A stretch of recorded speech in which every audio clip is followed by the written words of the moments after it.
Hello students, welcome to topic touch. तो इस video में हम एक स्टोरी ली है हमने, इसे हमें इंग्लिश में ट्रांसलेट करना है। हिंदी टू इंग्लिश ट्रांसलेशन है ये।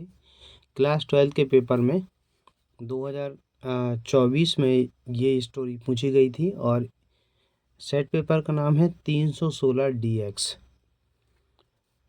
तो ये है 5 मार्क्स का क्वेश्चन होता है, 5 नंबर आपको मिलते हैं। तो चलिए हम इसको इंग्लिश में ट्रांसलेट करते हैं। सबसे पहले है, एक दिन अब्दुल रहीम खान खाना एक नगर से दूसरे नगर जा रहे थे। पास्ट कंटिन्यूअस का है, तो एक दिन यानी कि वन डे।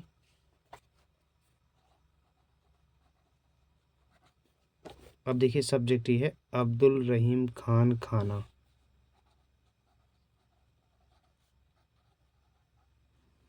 अब्दुल रहीम खान खाना, देखिए खान खाना इस तरीके से लिखा जाता है, ठीक है ना। आप इसको गूगल भी कर सकते हैं, विकिपीडिया पर आपको इसी प्रकार का मिलेगा। पास्ट कंटिन्यूअस है तो वॉज, जा रहे थे गोइंग। अब देखिए कहाँ जा रहे थे वो, एक नगर से दूसरे नगर। तो फ्रॉम में से, फ्रॉम एक नगर यानी कि वन सिटी, दूसरे टू अनदर, एक नगर से दूसरे नगर, from one city to another. इसके बाद आगे देखिए, रास्ते में वह अपने साथियों के साथ एक सड़क के किनारे ठहरे। अब देखिए यहाँ पर है रास्ते में, तो ऑन द वे, इतनी फ्रेज लिखकर हम कॉमा लगाएंगे। वह अपने साथियों के साथ एक सड़क के किनारे ठहरे। देखिए पास्ट इंडेफिनिट है, सब्जेक्ट है वह यानी कि ही। पास्ट इंडेफिनिट में क्रिया की सेकंड फॉर्म लगती है ठहरे या रुके। स्टेड, स्टे मीन्स रुकना, या स्टॉप मीन्स रुकना, स्टॉप कह सकते हैं। कहाँ पर, एक सड़क के किनारे यानी कि एट आ रोड साइड। और इसके बाद क्या है, अपने साथियों के साथ, के साथ, विथ, अपने की होती है हिज, और साथियों की कंपेनियंस, विथ हिज कंपेनियंस। तो ये क्या लिखा है, ऑन द वे, रास्ते में, he stopped at a road side यानी कि वह एक सड़क के किनारे रुके, विथ हिज कंपेनियंस, अपने साथियों के साथ।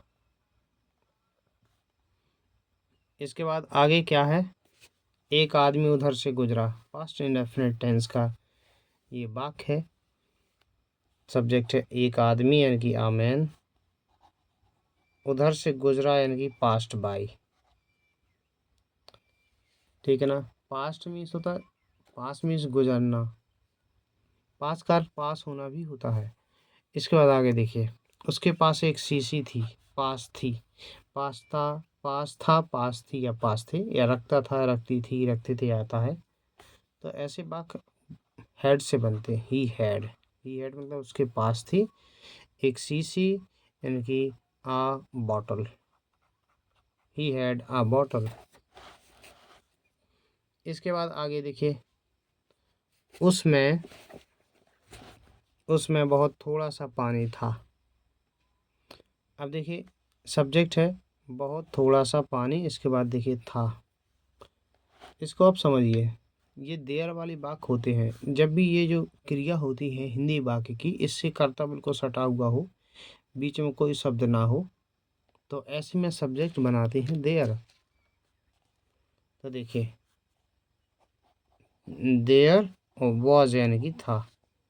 अब क्या था, बहुत थोड़ा सा पानी, देखिए थोड़ा सा होता है लिटिल मीन्स, ठीक है ना, लिटिल, और पानी वाटर। लिटिल का मतलब क्या होता है, बहुत थोड़ा सा, लिटिल वाटर। और उसमें यानी कि इन इट, इन इट। अब देखिए आ लिटिल मीन्स भी होता है थोड़ा। आ लिटिल का मतलब होता है ना के बराबर, लिटिल मतलब थोड़ा, थोड़ा मतलब जितना थोड़ा पी भी सकते हैं उसको, थोड़ी प्यास भी बुझ जाएगी। और जैसे हमने कोई बॉटल देखी उसमें थोड़ा नीचे तली में थोड़ा सा पानी डाला हुआ है, वो है आ लिटिल वाटर। और इतना है कि आप एक दो घूंट पी सकते हैं, वो लिटिल वाटर है। द लिटिल मतलब जितना है वो पूरा। उसने शीशी को झुकाया और सीधा कर लिया, ये भी पास्ट डेफिनेट का है, इसमें दो वाक्य हैं। उसने शीशी को झुकाया यानी कि ही। और झुकाना, झुकाना मतलब उसको टेढ़ा करना, टिल्ट, टिल्टेड मतलब तिरछा किया। एंड सीधा कर दिया और सीधा कर लिया, पास्ट इंडेफिनिट का ये है। तो यहाँ भी सेकंड फॉर्म आएगी, उसने शीशी को झुकाया, ही टिल्टेड। अच्छा यहाँ पर ऑब्जेक्ट नहीं लिखा, द बॉटल है, टिल्टेड के बाद आना चाहिए द बॉटल। एंड सीधा कर लिया, straight and, STRAIGHTENED, straight and मतलब सीधा कर लिया। इट, इट मतलब शीशी को। इसके बाद है खान खाना समझ गए थे कि वह एक सम्मानजनक व्यक्ति है और निर्धन हो गया है। देखिए इसको, खान खाना समझ गए थे, समझ गए थे मतलब हमें जब कोई चीज़ आभास हो जाती है, जो भी घटना चल रही है उसके बारे में हमें आभास होता है, यानी कि बाद में जो चीज़ समझ में आती है उसको बोलते हैं रियलाइजेशन हो गया। ठीक है ना, उसकी वर्ब होती है रियलाइज। अब खान खाना समझ गए थे, तो सब्जेक्ट क्या है, खान खाना।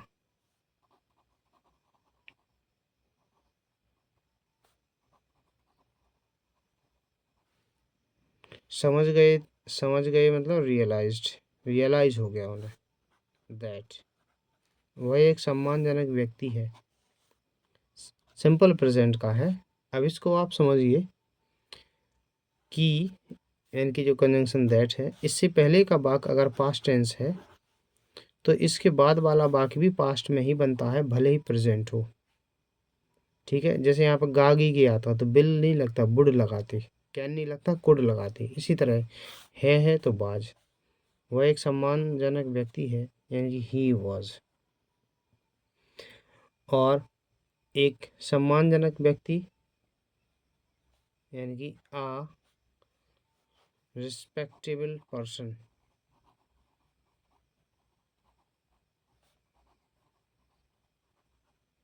और निर्धन हो गया है, एन, एंड निर्धन हो गया है, पास्ट इंडेफिनिट, सॉरी ये प्रेजेंट परफेक्ट है, पास्ट परफेक्ट में बनेगा लेकिन। ठीक है ना, जो प्रेजेंट की टेंस होते हैं वो पास्ट में बनने लगते हैं। Had fallen into, fallen into poverty मतलब, फॉलन इनटू मतलब होता है हो गया है, और पॉवर्टी मतलब देखिए गरीबी में गिर गया, मतलब पॉवर्टी मीन्स गरीबी, फॉलन इनटू मतलब गिर गया है, गरीबी में गिर गया यानी कि निर्धन हो गया है। इसका ट्रांसलेशन ऐसे भी किया जा सकता है, had become poor, had become poor, become की थर्ड फॉर्म बिकम। उन्होंने उसे अपने पास बुलाया, उन्होंने मतलब अब्दुल रहीम खान खाना के लिए आया है, तो दे नहीं लगाएंगे, ही लगाएंगे। ही उसे अपने पास बुलाया, called him over, called him over मतलब उसे अपने पास बुलाया, और यानी कि एंड उसे अपना मित्र बना लिया। अब देखिए करता तो इसमें है ही, अब इसमें दूसरे वाक्य में बना लिया, पास्ट इंडेफिनिट है ही, क्रिया की सेकंड फॉर्म लगा देंगे, मेड बना लिया उसे यानी कि हिम, अपना मित्र यानी कि हिज फ्रेंड, फुल स्टॉप। तो आई थिंक ये ट्रांसलेशन आपको समझ आई होगी। देखिए इस ट्रांसलेशन में जो डिफ़िकल्ट वर्ड्स हैं ना, उनको आप कॉपी में अलग से लिख करके याद कीजिए। क्योंकि अब आप पेपर में ट्रांसलेशन चेंज होकर आती हैं, हर बार नई-नई आ जाती हैं। कभी-कभी ही ऐसा होता है कि वो रिपीट हो जाएगी। तो आपके लिए अगर आप डिफ़िकल्ट वर्ड याद कर लोगे तो हो सकता है आगे जो ट्रांसलेशन में है उसमें आपके लिए शब्द काम आ जाए। तो इसके डिफ़िकल्ट वर्ड आपको याद ज़रूर कर लेने चाहिए, वही आपको आगे चल के काम आएँगे ट्रांसलेशन बनाने में और अदर टाइप की ट्रांसलेशन होगी वो करने में।